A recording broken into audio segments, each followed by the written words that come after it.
Washington ഡിസിക്ക് സമീപം യാത്രാ വിമാനം സൈനിക ഹെലികോപ്റ്ററുമായി കൂട്ടിയിടിച്ച വൻ ദുരന്തം. വിമാനം തകർന്നു വീണ നദിയിൽ നിന്ന് 18 മൃതദേഹങ്ങൾ കണ്ടെടുത്തു.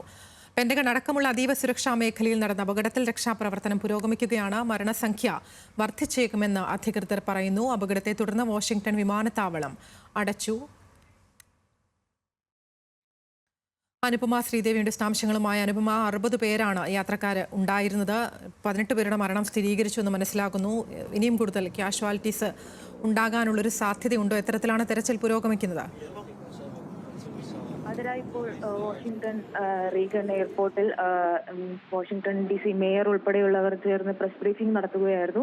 ഇപ്പോൾ അവിടെ നിന്ന് അവർ നൽകുന്ന പ്രാഥമിക വിവരം അനുസരിച്ച് ഒരാൾ പോലും അതിജീവിതരായി ഇതുവരെ കണ്ടെത്താനായിട്ടില്ല എന്നുള്ള രീതിയിലാണ് രക്ഷാപ്രവർത്തനം പുരോഗമിക്കുന്നത്.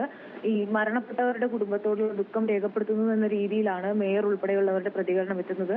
അതായത് ഇതുവരെ ഒരാളെ പോലും ജീവനോടെ കണ്ടെത്താനായിട്ടില്ലെന്നും ഇപ്പോഴത്തെ പ്രതികൂലമായിട്ടുള്ള കാലാവസ്ഥയിൽ രക്ഷാപ്രവർത്തനം ജീവനോടെ ആളുകളെ കണ്ടെത്തുന്നതിലപ്പുറം മൃതദേഹങ്ങൾ വീണ്ടെടുക്കുന്നതിനുള്ള ഒരു പ്രവർത്തനമായി മാറാനുള്ള സാധ്യതയൊക്കെയാണ് മുന്നോട്ട് വയ്ക്കുന്നത്.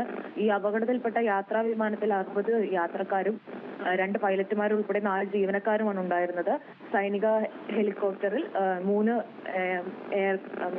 സൈനികരാണ് ഉണ്ടായിരുന്നത്. US സൈനികരാണ് ഉണ്ടായിരുന്നത്. ഇവരിൽ ആരെയും അതിജീവിച്ച് ജീവനോടെ ഇതുവരെ കണ്ടെത്താനായിട്ടില്ല. അതേസമയം 18 മൃതദേഹങ്ങൾ ഈ നദിയിൽ നിന്ന് വീണ്ടെടുത്തിട്ടുണ്ട്. കൂടുതൽ മൃതദേഹങ്ങൾ വീണ്ടെടുക്കാനുള്ള പ്രവർത്തനങ്ങളാണ് ഇപ്പോൾ പുരോഗമിക്കുന്നത്. ഇപ്പോൾ ഈ അപകടത്തിന് വ്യക്തമായിട്ടുള്ള കാരണമെല്ലാം സംബന്ധിച്ചുള്ള അന്വേഷണങ്ങൾ പുരോഗമിക്കുകയാണെന്നാണ് പറയുന്നത്. US ട്രാൻസ്പോർട്ട് സെക്രട്ടറി സ്ഥലത്തെത്തിയിട്ടുണ്ട്. കാൻസസിന്റെയും വെർജീനിയയിലും ഈ 2 എയർക്രാഫ്റ്റുകൾ എത്തിയ 2 മേഖലകളിൽ നിന്നുള്ള 2 ഗവർണർമാരും മേയർമാരും സ്ഥലത്തെത്തിയിട്ടുണ്ട്. അന്വേഷണം പുരോഗമിക്കുകയാണ്.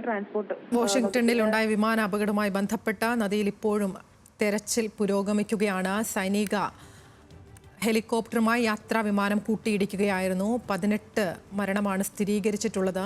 ഇപ്പോഴും ഇത്തരത്തിൽ രക്ഷാപ്രവർത്തനം തുടരുകയാണ് എന്നുള്ളതാണ്. ഈ വാഷിംഗ്ടൺ വിമാനത്താവളം ഇതുമായി ബന്ധപ്പെട്ട് അടച്ചിട്ടുമുണ്ട്. വിശദാംശങ്ങൾ നൽകുകയായിരുന്നു അനുപമ ശ്രീദേവി.